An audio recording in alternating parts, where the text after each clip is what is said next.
This episode, I am going to have a conversation with Sam Stern. Sam had a few questions regarding heparin based on my last video where I covered heparin and COVID-19. So let's get to it. All right. Hey, good evening, Arif. Really great to be here with you. Excited to be talking about a follow-up. I watched your video on heparin and its use. It's almost repurposing that you've spoken about in some research studies. So watch that. I have a few follow-up questions for you, specifically talking about repurposing heparin. It's been used as an anticoagulant. It's been used as a blood thinner before. So, how is it different? How can we possibly use it in additional ways that we've already been using? Just a little bit, just to refresh our memory on how heparin inhibits the virus binding to the human cell. Right there, heparin in red. It will bind to the spike protein, and then spike protein obviously cannot bind to the ACE2 receptor.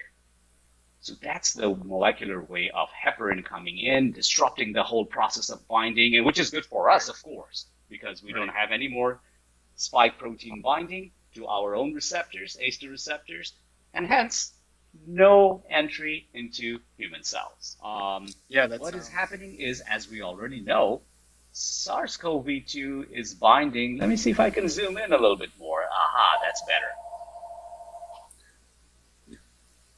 better. Sorry. That's fine. This phone never rings. Yeah. This phone never rings, so it's really funny. It's just a prank call if it is anything ringing. It's great, though. This will help. We can work that in. Because it'll show that landlines still exist. Yeah. Yeah. And then when people say, "What's that ringing?" we can say, "Back when we made this video, landlines were a thing." Yeah. We'll have this raw footage, We'll have this. You can see the virus attaching right here to alveolar cells. The virus binding to those ACE2 receptors in brown. And once the receptor and virus are bound, bad news. So this is, so you've showed us sort of this picture of what it looks like without heparin. So what about, how could that look different with heparin? That is at the core of this little video, the follow-up video we're doing. Let me get into that. Look at this nice clean picture, and I want you to be able to see in its entirety. Let's see. Do you see all of it? Yeah. Yep. Okay. What do we know? Heparin will bind to those spike proteins on the virus. And the virus then cannot bind to the ACE2 receptors. And if the virus cannot bind to our own ACE2 receptors, the virus cannot get inside the human cells. Hence, this beautiful picture where you do not have any inflammation, no cytokine storm. Meaning, if we can prevent the virus from binding to our own cells, spike protein on the virus cannot bind to ACE2 receptor on human cells. Right. We are home free. So how does this work we've talked a little bit about repurposing, and we've spoken about how this might affect someone who's already taking heparin. Maybe they already need something that's an anticoagulant. Maybe they need a blood thinner for some reason. Do we know anything about that yet, or are we unsure? Actually, scientific community has been going just at breakneck speed. Kudos to them. The communication has been amazing between different groups of scientists all across the globe. So Sam, I have an older article and I have a new article that talks about heparin safety. Let me start with the older one. That's about 19-year-old, published in European Respiratory Journal from 2002. The title, it's a little small, but let me just read it out. Effect of inhaled heparin on lung function and coagulation in healthy volunteers. I want to read what they say there. The authors consider inhalation of heparin in these or smaller doses, the doses that they had used in that research article, smaller doses to be safe with respect to pulmonary function and systemic anticoagulation. So basically what they are suggesting is The nasal administration, the dosage of heparin that they used in that research project, it is so safe that it is not going to have, at least in their study, it did not have any sort of cross reactivity, sub contraindication, no negative effect on systemic anticoagulation. That British Journal of Pharmacology, this month on the 15th, they came out with their publication where they talk about heparin safety. Again, small scale study, micro scale study. We need to have a bigger scale study. I keep on harping on that issue because until and unless we have bigger data sets, we cannot quite move to the next phase. But what do they say? Well, first, the title. Right here, unfractionated heparin inhibits live wild-type SARS-CoV-2 cell infectivity at therapeutically relevant concentrations. In that research study, what they found is, and let me quote, importantly, inhaled heparin does not enter the systemic coagulation in any meaningful way so that nebulized heparin can be used safely on top of standard of care involving the systemic use of heparin as an anticoagulant. Countries like the UK, Brazil, and Australia, they actually have clinical trials ongoing as we speak right now.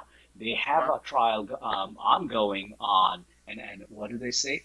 Nebulized unfractionated heparin as a potential treatment.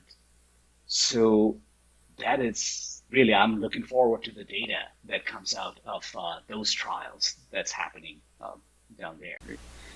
So Arif, after talking through heparin and some of these different characteristics, it's funny, the dialogue that I hear a lot about is sort of vaccine focused and vaccine heavy.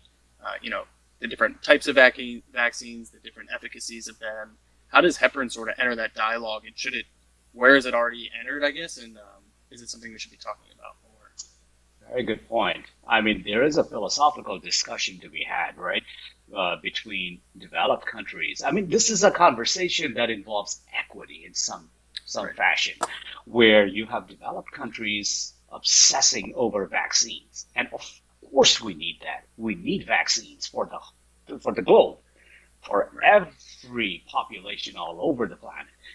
But what we also need to include is the variable of expense, affordability, availability. How can we manufacture things at scale? So, Reef, one of the, as we sort of wrap up, it sounds like one of the big things you've emphasized, and when we've talked about this offline a little bit, is this sort of call to action to both see if heparin could be a use sort of as a therapeutic intervention because of sort of what we've talked about is this, accessibility to the vaccine and, some other pointers, I guess, to the vaccine that you had mentioned. Right. So, I mean, that actually, Sam, you provide a nice segue here to sort of conclude this little get-together we have today. I think vaccine, absolutely. We all know this. It's a must. It's mandatory that every country, every population on Earth gets vaccinated. For sure. I mean, we have to deal with variants popping up. As we speak, there is the Brazilian variant, South African variant, UK variant, B117, and the point here is variants will pop up. The sooner we vaccinate population, the less variants we have to deal with downstream. And that applies not just in the US, it applies all over the globe, all populations. So yeah, must. Vaccination is a must. Heparin can be an incredible tool in our arsenal to fight the COVID-19 pandemic. Right. Stop the virus from binding to human cells. So the tools you mentioned, Arif, and heparin being an additional tool, the more tools we have, the more accessible tools we have, the hopefully faster that we can really globally shut down this pandemic. 100% agree on that. Yep. Yeah, definitely. So Arif, thanks for the invite, and this has been a really great conversation. I've learned a lot and got to ask some questions. Yeah. And Scholar Horizon, I look forward to coming back and having more conversations with you about all sorts of different topics. Incredible. Yes. Heparin's great, but also some other ones as well. So look forward to it, Sam. All right. Well, you have a good evening then. All right, you too, Arif. All right, take care. And as always, stay inspired, stay safe.